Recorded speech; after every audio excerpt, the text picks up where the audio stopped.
Har du hørt om bompenger? Ha? Nej, du har aldrig hørt om bompenger? Det var lidt rart. Men vil du, jeg skal forklare det for dig? Det kan jeg gøre.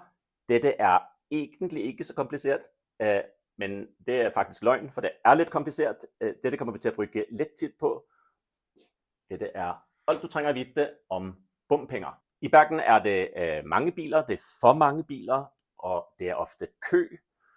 Det betyder, at det bliver udslip af klimagas, det bliver svævestøv, som igen fører til luftforurening, og i mindst betyder det, at folk jo spilder tiden sin med at sidde i en bilkø på vej til og fra der, hvor de nu skal i livet sit.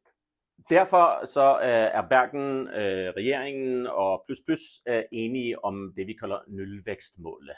Og det betyder, at biltrafikken skal ikke øge, selvom det bliver flere bergensere, og hvis vi klarer at få til nulvækstmålet, så belønner staten os med penge, som vi kan bruge til gode ting, som for eksempel cykelvej.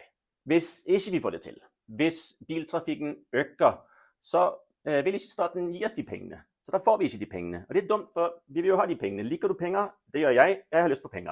For at få de pengene, så må vi få net biltrafikken. Heldigvis så har vi et vældig godt værktøj til at gøre det, og det er bompenger. Bompenger er faktisk et af de mest effektive værktøjer, vi har til at få net biltrafikken. Og i tillæg til det, så får vi jo ind penge. Bompenger. Så bruger vi de pengene til. Koster vi dem i vuggen? Nej, vi gør ikke det. Vi bruger dem på kæmpestore kollektiv- og infrastrukturprojekter, som vi har brug for.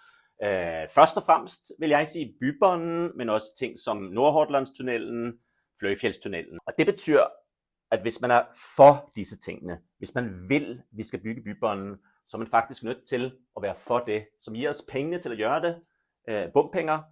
Man kan gerne sige, at man skulle ønske, Bybanen var finansieret på en anden måde, men for os, som lever i den virkelige verden og ønsker at realisere disse projekterne, så er vi nødt til at indse, at måden vi får det til på per nu, det er med bompenger. Så det er altså 3 ting, man får der med dette kinderæg. Vi får mindre udslip, svævestøv og dårlig luftforurening.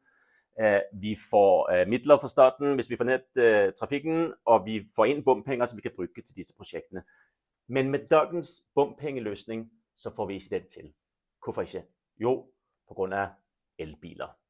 Ha? Elektriske biler? Skal det være dårlige? Tesla, Leaf, Think. Er det et problem, at vi får flere elektriske biler?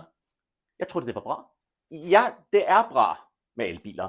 Men elbiler har haft en rabat. Og den rabatten har ført til, at flere kører elbil. Og det betyder, at vi ikke når målene.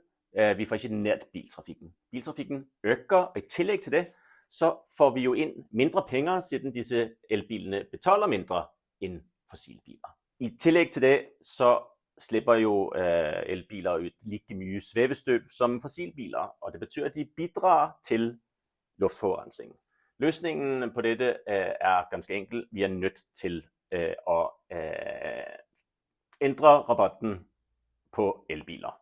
Selvom bompengene for elbil øger, så vil de fortsat have en stor rabat i forhold til fossilbiler på 30%. Så hvad får bergenserne for denne ændringen i bompengene? Jo, de får selvfølgelig mindre kø, mindre svævestøv, mindre luftforurening. De får belønning fra staten til at bygge for eksempel cykelvej, og vi får ind bompenger til at betale for de store projekterne, Bybanen osv. Det er så enkelt, og samtidig, det indrømmer jeg, lidt kompliceret.